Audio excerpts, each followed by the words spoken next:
Hi students, welcome to Bhaskar's biology. ఈ వీడియోలో EAMCET point of లో కానీ నీట్ పాయింట్ ఆఫ్ లో కానీ నెక్స్ట్ నుంచి మళ్ళీ అలాగే సిలబస్ కంప్లీట్ గా ఎన్సీఆర్టీకి వచ్చేస్తుంది. కాబట్టి ఈ నీట్ కి ఎంసెట్ పాయింట్ ఆఫ్ లోకి వచ్చేసరికి ఏంటంటే ఈ మార్ఫాలజీ ఆఫ్ ఫ్లవరింగ్ ప్లాంట్ ఈ చాప్టర్ సంబంధించి లైన్ టు లైన్ మనం ఎక్స్ప్లెయిన్ చేయడం జరుగుతుంది.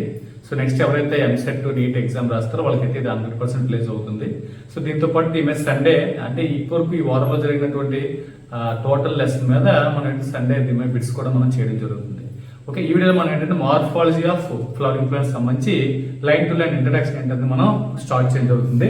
సో చాప్టర్ 5 లో morphology of flowering plants, the wide range in the structure of higher plants. ఇక్కడ మనకి హయ్యర్ ప్లాంట్స్ ఎందుకని ఇచ్చారంటే ఇది హయ్యర్ ప్లాంట్స్ లో మనకి యాంజియోస్పెర్మ్స్ చెప్తాం. సో యాంజియోస్పెర్మ్స్ అంటే ఫ్లవరింగ్ ప్లాంట్స్, అంటే ఫ్లవరింగ్ ప్లాంట్స్ లో మనకి హయ్యర్ ప్లాంట్స్ లో యాంజియోస్పెర్మ్స్ చెప్పొచ్చు. కాబట్టి మార్ఫాలజీ ఆఫ్ ఫ్లవరింగ్ ప్లాంట్స్ అంటే ఇక్కడ మనకు ఒక రకంగా మార్ఫాలజీ ఆఫ్ యాంజియోస్పెర్మ్స్ అనొచ్చు, గుర్తుపెట్టుకోవాలి. సో యాంజియోస్పెర్మ్స్ అనేవి ఇక్కడ మనకి హయ్యర్ ప్లాంట్స్ ని స్ట్రక్చర్ చూస్తే will never fail to fascinators. So వీటిని చూస్తే వీటిలో ఉన్న ఫ్లవర్స్ అవ్వచ్చు, ఫ్రూట్స్ అవ్వచ్చు. సో ఇందులో అంటే డిఫరెంట్ ఫ్లవర్స్ ప్రొడ్యూస్ అవుతుంటే ఆ ఫ్రూట్స్ కూడా డిఫరెంట్ ఉంటుంటే ఇవన్నీ చూస్తుంటే మనకి అంటే చాలా ఇంట్రెస్టింగ్ అనిపిస్తుంటుంది ఈ హయ్యర్ ప్లాంట్స్ ఏవైతే ఉన్నాయో వాటి యొక్క స్ట్రక్చర్ ని. So even through the angiosperms ఇక్కడ మనతో ఇక్కడ క్లియర్ గా ఫ్లవరింగ్ ప్లాంట్స్ వస్తే మనకి యాంజియోస్పెర్మ్స్ క్లియర్ గా మెన్షన్ చేయడం జరిగింది. So such a large diversity in external structure of morphology. వీటి యొక్క మార్ఫాలజీ ఎక్స్టర్నల్ స్ట్రక్చర్ ఏదైతే ఉందో అంటే ఎక్స్టర్నల్ మార్ఫాలజీ ఏదైతే ఉందో ఆ ఎక్స్టర్నల్ మార్ఫాలజీ మళ్ళీ ఇక్కడ మనకి ఎక్స్టర్నల్ మార్ఫాలజీలో డైవర్సిటీ ఉంది, లార్జ్ డైవర్సిటీ అంటే చాలా డిఫరెన్స్ ఉంటుంది. ఒక యాంజియోస్పెర్మ్స్ కి ఇంకో యాంజియోస్పెర్మ్స్ కి వచ్చేసరికి స్పీసీస్ మారినప్పుడు, జీనస్ మారినప్పుడు వీటంటే వీటిలో ఉన్నటువంటి ఈ మార్ఫాలజీ అంటే ఎక్స్టర్నల్ మార్ఫాలజికల్ స్ట్రక్చర్స్ ఎలా ఉంటాయంటే చాలా డైవర్సిటీ అంటే వేరియేషన్స్ అనేవి చాలా ఎక్కువ ఉండడం జరుగుతుంది. చూడండి, they are all characterized by presence of root, stem, leaves, flowers, fruits. ఇందులో మనకి రూట్స్ ఉంటాయి ప్లాంట్స్ వచ్చేసరికి, అలాగే స్టెమ్ రూట్ లో కూడా డిఫరెంట్ రూట్ సిస్టమ్స్ ఉంటాయి. స్టెమ్ కూడా డిఫరెంట్ స్టెమ్స్ ఉంటాయి. ఇందులో మనకి అండర్ గ్రౌండ్ అని, ఏరియా అని, సబ్ ఏరియా ఎలా మనకి ఉంటాయి. అలాగే మనకి లీవ్స్ కూడా డిఫరెంట్ లీవ్స్ ఉంటాయి. సింపుల్ లీవ్స్ ఉంటాయి, కాంపౌండ్ లీవ్స్ ఉంటాయి. కాంపౌండ్ లీవ్స్ లో మనకి టైప్స్ ఉంటాయి. ఇలా మనకి అంటే ఆ లీవ్స్ మీద స్ట్రక్చర్ అయితే వేరియేషన్ ఉంటుంది, అది కూడా డిఫరెన్స్ ఉంటుంది. అలాగే ఫ్లవర్స్ ఉంటాయి, ఫ్లవర్స్ కూడా ఇన్ఫ్లోరెసెన్స్ గా కన్వర్ట్ అవుతుంటాయి. ఇన్ఫ్లోరెసెన్స్ కూడా టైప్స్ ఉంటాయి.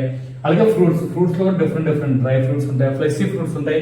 ఇలా మనకంటే ఈ యాంజియోస్పెర్మ్స్ కి వచ్చేసరికి ఎస్పెషల్ యాంజియోస్పెర్మ్స్ లో అంటే హయ్యర్ ప్లాంట్స్ ఉంటాయి యాంజియోస్పెర్మ్స్ ఆర్ ఫ్లవరింగ్ ప్లాంట్స్ కి వచ్చేసరికి ఈ ఎక్స్టర్నల్ మార్ఫాలజీలో డైవర్సిటీ అనేది చాలా ఎక్కువ ఉంటుంది. ఎందుకంటే డిఫరెంట్ ఆర్గాన్స్ అనేది ఇందులో ఉండడం జరుగుతున్నాయి. ఆర్గాన్స్ లో కూడా చాలా చాలా వేరియేషన్స్ ఉంటాయి. సో ఇవన్నీ మనకి చాలా ఇంట్రెస్టింగ్ అనిపిస్తుంది. ఈ చాప్టర్ కూడా అంతే ఇంట్రెస్టింగ్ ఉంటుంది.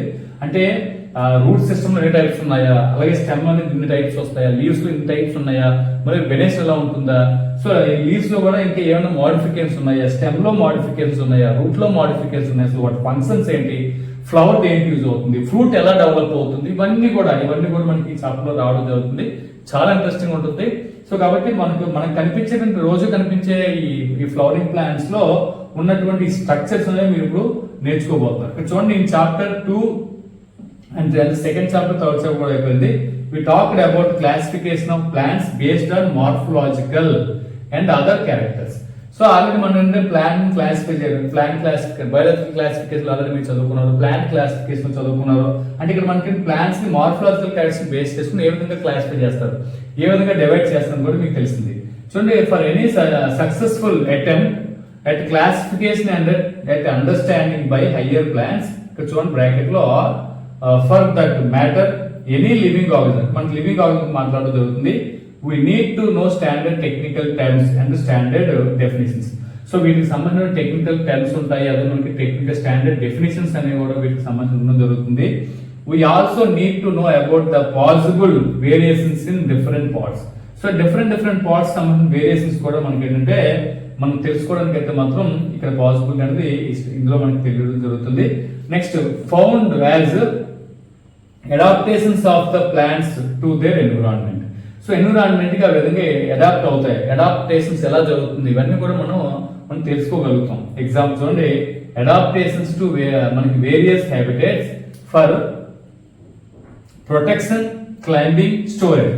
సో ప్రొటెక్షన్ కోసం కూడా ఇది ఏ విధంగా మాడిఫై అయ్యారు అంటే అక్కడ ఉన్నటువంటి ఏరియాస్ లో ఫర్ ఎగ్జాంపుల్ గ్రేజింగ్ యానిమల్స్ ఎక్కువ అనుకోండి, థార్న్స్ ప్రొడ్యూస్ చేసుకుంటాయి. సో థార్న్స్ ప్రొడ్యూస్ వల్ల అవుతుంటే గ్రేజింగ్ యానిమల్స్ నుంచి అంటే హెర్బివరస్ ప్లాంట్స్ యానిమల్స్ అవుతుంటే వాటి నుంచి ప్లాంట్స్ ప్రొటెక్ట్ అవుతాయి. సో అలాగే మనకి క్లైంబింగ్ పర్పస్, సో మనకి చాలా వరకు స్టెమ్స్ వస్తారు అంటే ఇందులో కొన్ని వీక్ స్టెమ్ ప్లాంట్స్ ఉంటాయి. ఇవి ఏమవుతుందంటే కింద ఉండిపోతుంటాయి. సో పక్కన ఉన్న లార్జ్ ప్లాంట్ కానీ ట్రీ గల్లా ప్రొడ్యూస్ దీనికి సన్లైట్ అయితే ఇబ్బంది అవుతుంది కాబట్టి దాన్ని పట్టుకొని పైకి క్లైంబ్ అవుతుంది. అలాగే స్టోరేజ్, కొన్ని ఏంటంటే ఫుడ్ మెటీరియల్ స్టోర్ చేసుకుంటాయి. సో ఇలా మనకి ఏంటంటే డిఫరెంట్ అడాప్టేషన్స్ కూడా మనకి ఇక్కడ ఎన్విరాన్మెంట్ లో ఉన్నటువంటి వాటికి ఇవి మనం అన్ని కూడా తెలుసుకోవడానికి అయితే మాత్రం ఈ మార్ఫాలజీ అనేది చాలా వరకు యూజ్ అవ్వడం జరుగుతుంది ఇది. సో దీనికి సంబంధించి నెక్స్ట్ చూద్దాం. If you pull out any weed, ఇక్కడ మనకి వీడ్ అని మెన్షన్ చేయడం జరిగింది. అంటే వీడ్ అంటే మనకి ఎందుకు పనికిరాని మొక్క అని చెప్తాం. సో పనికిరాని మొక్కను కానీ మీరు పుల్ చేసి పైకి తీస్తే will see that all of them have roots, stems, leaves. So వాటిలో మనకి రూట్స్ కనిపిస్తాయి, స్టెమ్స్ కనిపిస్తాయి, లీవ్స్ కనిపిస్తాయి. Next they may be bearing flowers and fruits, వీటి మీద ఫ్లవర్స్ ఉండొచ్చు, అలాగే మనకి ఫ్రూట్స్ కూడా ఉండడం జరుగుతుంది. The underground part of the flowering plant is the root system. Important ఇది. సో ఒక ప్లాంట్ తీసుకుంటే, ఒక ప్లాంట్ తీసుకున్నాం, ప్లాంట్ లో మనకి ఇలా మనకి రెండు పార్ట్స్ కింద మనం డివైడ్ అవుతుంది. ఇది సాయిల్ లోపల ఉన్నటువంటి అండర్ గ్రౌండ్ పార్ట్. ఏదైతే అండర్ గ్రౌండ్ పార్ట్ ఉందో ఈ అండర్ గ్రౌండ్ పార్ట్ ని మనం ఏంటంటే రూట్ సిస్టమ్ అని చెప్పడం జరుగుతుంది. The underground part of the flowering plant is the root system. Important point ఇది, నోట్ చేసుకుంటే మీరు. Next while the portion above the ground form the shoot system. ఈ గ్రౌండ్ కి ఎబోవ్ గా ఉన్నటువంటి పార్ట్ మొత్తాన్ని మనం ఏంటంటే షూట్ సిస్టమ్ అంటాం. రూట్ సిస్టమ్ వేరు, షూట్ సిస్టమ్ వేరు. అంటే ఒక ప్లాంట్ లో అండర్ గ్రౌండ్ పార్ట్ ని రూట్ సిస్టమ్ అని, ఏరియా అంటే ఎబోవ్ ద సాయిల్ ఉన్నటువంటి పార్ట్ మనం ఏంటంటే మనకి షూట్ సిస్టమ్ అని చెప్తాం. షూట్ సిస్టమ్ లో మనకి ఏమంటే స్టెమ్ ఉంటుంది, స్టెమ్ నుంచి బ్రాంచెస్ వస్తాయి, బ్రాంచెస్ లీవ్స్ ఉంటాయి, లీవ్స్ నెక్స్ట్ దీని ఫ్లవర్స్ ఉంటాయి, ఫ్రూట్స్ ఉంటాయి. వీటన్నిటికీ కలిపి మనం ఏంటంటే షూట్ సిస్టమ్ అని చెప్పడం జరుగుతుంది. ఇలా మనకి ప్లాంట్ ని బేసిక్ గా 2 పార్ట్స్ గా డివైడ్ చేశారు. అండర్ గ్రౌండ్ ఉన్నటువంటి పార్ట్ ని రూట్ సిస్టమ్ అని, అబౌవ్ ద గ్రౌండ్ ఉన్న పార్ట్ ని మనం ఏంటంటే షూట్ సిస్టమ్ అని చెప్పి డివైడ్ చేయడం జరిగింది. సో దీని తర్వాత మనకి తెలిసేది ఏంటంటే the root. So root point చూద్దాం. The root in majority of the dicotyledonous plants, ఇక్కడ బై డైకాట్ ప్లాంట్స్ అంటాము. అంటే ఇక్కడ మనకి యాంజియోస్పర్మ్ మళ్ళీ మనకి 2 క్లాస్ డివైడ్ చేస్తారు, డైకాట్స్, మోనోకాట్స్. సో ఇందులో మనకి డైకాట్స్ గురించి అయితే మనం అక్కడ మెన్షన్ చేయలేదు. The direct elongation of the radicle. ఇక్కడ మనకి ఇంపార్టెంట్ ఏంటంటే మనకి సీడ్ అనేది స్ట్రక్చర్ చూసినప్పుడు ఇక్కడ మనకి ఎంబ్రియో ఉంటుంది, ఎంబ్రియో స్ట్రక్చర్ అనేది మనకి కింద కనిపిస్తుంది. దీనిలో మనకి ఎండోస్పర్మ్ కూడా ఉండడం జరుగుతుంది. సో ఎంబ్రియోలో మనకి అంటే కింద రాడికల్ అనే పార్ట్ ఉంటుంది, పైన ప్లూమ్యూల్ అనే పార్ట్ ఉంటుంది. ఈ రాడికల్ అనే పార్ట్ ఎలాంగేట్ అవుతూ మనకి రూట్ సిస్టమ్ గా కన్వర్ట్ అవుతుంది. ఇది చాలా ఇంపార్టెంట్. డైకాట్ ప్లాంట్స్ లో the direct elongation of radicle direct గా ఎలాంగేట్ అవుతూ leads to the formation of primary root. అలా మనకి ప్రైమరీ రూట్ ఫార్మ్ అవడం జరుగుతుంది. నెక్స్ట్ ఉండి which grows inside the soil. ఇది మనకి సాయిల్ లోపలికి వెళ్తుంది. సో అండి it bears lateral roots of several orders that are refer to as secondary, tertiary. So ఇక్కడ మనకి ఏంటంటే ఏదైతే ఎంబ్రియో నుంచి మన రాడికల్ అనే పార్ట్ నుంచి రూట్ ఫామ్ అయింది. సో రాడికల్ అనే పార్ట్ నుంచి మనకి ఇలా రూట్ ఫామ్ అయింది. ఈ రూట్ ఫామ్ అయితే మనం అంటే ప్రైమరీ రూట్ అని చెప్పడం జరుగుతుంది. సో ఈ ప్రైమరీ రూట్ మీద మనకి నెక్స్ట్ సెకండరీ లాగా మనకి బ్రాంచ్ వస్తాయి. ఇలా వచ్చిన వాటిని మనం సెకండరీ రూట్స్ అని చెప్పడం జరుగుతుంది. సో వీటి మీద మళ్ళీ బ్రాంచెస్ వస్తాయి. ఇలా వచ్చిన బ్రాంచ్ మనం అంటే టెర్షియరీ రూట్స్ అని చెప్పడం జరుగుతుంది. ఇలా మనకి రాడికల్ అనే పార్ట్ ఏమవుతుందంటే ఎలాంగేట్ అవుతూ ప్రైమరీ రూట్ గా కన్వర్ట్ అవుతుంది. ప్రైమరీ రూట్ మీద బ్రాంచెస్, ఫస్ట్ వచ్చిన బ్రాంచ్ మనం సెకండరీ రూట్ అని, దానిపైన వచ్చే బ్రాంచెస్ మనం టెర్షియరీ రూట్స్ అని చెప్పడం జరుగుతుంది. ఇలా మనకి ప్రైమరీ రూట్, దాని నుంచి ప్రొడ్యూస్ అంటే ఈ ఆర్డర్స్ అంటే కూడా సెకండ్ ఫార్మ్ అయిందని సెకండరీ అంటాము. Next tertiary. ఇలా మనకి రూట్స్ అనేవి ఫార్మ్ అవడం జరుగుతుంది. ఇదంతా మనకి ఎక్కడ కనిపిస్తుంది? డైకాట్ ప్లాంట్స్ లో ఈ టైప్ ఆఫ్ రూట్ సిస్టమ్ కనిపిస్తుంది. The primary root and its branches constitute the, ఈ ప్రైమరీ రూట్ దాని నుంచి వచ్చిన బ్రాంచెస్ వీటన్నిటిని కూడా కలిపి మనం ఏంటంటే ట్యాప్ రూట్ సిస్టమ్ అని చెప్పడం జరుగుతుంది. ఇది చూడండి ట్యాప్ రూట్ సిస్టమ్. ఇది మనకి డైకాట్స్ లో ఉన్నటువంటి రూట్ సిస్టమ్ ఏంటి? Tap route system. Important point ఏంటి కూడా గుర్తుపెట్టుకోవాలి ఖచ్చితంగా. సో నెక్స్ట్ వచ్చేసరికి ఇక్కడ చూడండి, దీని తర్వాత వస్తున్నట్టు ఇక్కడ చూడండి as seen in the mustard plant. ఈ డైకాట్ ఎగ్జాంపుల్ మస్టర్డ్ ఇచ్చాడు. NCERT point of dicot plant ఇచ్చినటువంటి అంటే డైకాట్ రూట్ లో మనకి ట్యాప్ రూట్ సిస్టమ్ ఉంటుంది. దీనికి ఎగ్జాంపుల్ మస్టర్డ్ అవ్వడం జరిగింది. నెక్స్ట్ చూడండి మోనోకాటిలినస్ అంటే మోనోకాట్ ప్లాంట్స్ వచ్చేసరికి ద ప్రైమరీ రూట్ ఈ షార్ట్ లివ్డ్. మనకి ఏదైతే రాడికల్ ఉందో రాడికల్ నుంచి ప్రైమరీ రూట్ ఫామ్ అవుతుంది, కానీ షార్ట్ లివ్డ్, ఎక్కువ కాలం ఉండదు. ఈ ప్రైమరీ రూట్ ఏమవుతుందంటే lived and replaced by large number of roots. These roots are originate from the base of the stem. అయితే ఇది షార్ట్ లీవ్ ఉంటుంది. దీన్ని రీప్లేస్ చేస్తూ నెంబర్ ఆఫ్ ఫ్రూట్స్ వస్తాయి. ఇలా నెంబర్ ఆఫ్ ఫ్రూట్స్ అనేవి ప్రొడ్యూస్ అవడం జరుగుతుంది. ఇలా ప్రొడ్యూస్ అయిన నెంబర్ ఆఫ్ ఫ్రూట్స్ అనేవి ఇలా వస్తాయి. సో ఇలావన్నీ కూడా మనకి ఎక్కడి నుంచి వస్తాయి అంటే స్టెమ్ కి బేస్ నుంచి వస్తాయి. గుర్తుపెట్టుకోవాలి. అంటే ట్యాప్ రూట్ సిస్టమ్ అవ్వచ్చు, ఫైబ్రస్ అవ్వచ్చు, రెండు కూడా స్టెమ్ కి బేస్ నుంచి ఫామ్ అవడం జరుగుతుంది.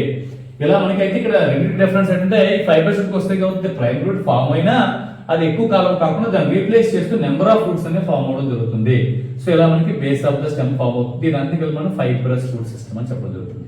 ఇలా మనకి ట్యాప్ రూట్ సిస్టమ్ ఉంటుంది, ఫైబ్రస్ రూట్ సిస్టమ్ ఉంటుంది. సో ట్యాప్ రూట్ ఫైబర్ రెండు కూడా రాడికల్ నుంచి ఫామ్ అవుతాయి, బేస్ ఆఫ్ ద స్టెమ్ లోనే ఉండడం జరుగుతుంది. అయితే ఇక్కడ ఇంకొకటి ఇవ్వడం జరిగింది. ఒకటి ఏంటంటే మనం చూద్దాం. సో ఇంకోటి వచ్చేసరికి ఏంటంటే చూడండి, in some plants like grasses, మాన్స్టరా and the banian tree. ఇక్కడ మనకి మూడు ఇచ్చారు. గ్రాస్ ఒకటి, మాన్స్టర్ ఒకటి, బనియన్ ట్రీ ఒకటి. ఈ ట్రీలో మనకి అంటే roots arise from parts of the plant other than radical. Radical నుంచి కాకుండా రిమైనింగ్ ఏ పార్ట్స్ నుంచి అయినా సరే రూట్స్ అనేవి కొన్నిట్లో ఫామ్ అవుతాయి. So for example banian tree ఉంది. ఫర్ ఎగ్జాంపుల్ బనియన్ ట్రీ అంటే మనం ఏంటంటే మర్రి చెట్టు అంటాము. సో మర్రి చెట్లలో మనకైతే హెవీ బ్రాంచెస్ ఉంటాయి. ఈ బ్రాంచెస్ నుంచి రూట్స్ వస్తాయి కిందకి. గుర్తుపెట్టుకోవాలి. ఇలా రూట్స్ అనేవి అరేంజ్ అయ్యి కిందకి వెళ్ళిపోయి ఒక పిల్లర్ లో సపోర్ట్ ఇస్తాయి. అంటే బ్రాంచ్ ఇరిగిపోయి కింద పడిపోకుండా ఇవి సపోర్ట్ కోసం ఉంటాయి. అంటే ఇక్కడ ఏమైంది, బేస్ ఆఫ్ ద స్టెమ్ నుంచి రూట్స్ ఉంటాయి ఆల్రెడీ. కానీ ఇది కాకుండా అడిషనల్ గా ఏమవుతుంది, రాడికల్ నుంచి కాకుండా రిమైనింగ్ పార్ట్స్ అంటే ఇక్కడ మన బ్రాంచెస్ నుంచి రూట్స్ ఫామ్ అవుతాయి. అలాగే గ్రాస్ ఉంది. గ్రాస్ వచ్చేసరికి ఎవ్రీ నోడ్ నుంచి రూట్ ఫామ్ అవుతుంది. నోడ్ నుంచి, బేస్ ఆఫ్ ద స్టెమ్ కాదు, ప్రతి నోడ్ నుంచి మనకి రూట్స్ అనేవి అరేంజ్ అవుతాయి. ఇలా ప్రొడ్యూస్ అయిన వాటిని మనం అంటే అడ్వాంటేజియస్ రూట్స్ అంటాం. అంటే ఇక్కడ మనకి 3 టైప్స్ ఆఫ్ రూట్స్ ఉన్నాయి. ఒకటేంటి ట్యాప్ రూట్ సిస్టమ్ ఒకటి చెప్పుకున్నాము. సెకండ్ వచ్చేసరికి అంటే ఫైబ్రస్ రూట్ సిస్టమ్ ఒకటి చెప్పుకున్నాము. ఇక థర్డ్ వన్ వచ్చేసరికి అడ్వాంటేజియస్ రూట్ సిస్టమ్. ఇలా మనకి 3 టైప్స్ ఆఫ్ రూట్ సిస్టమ్ ఉంటాయి.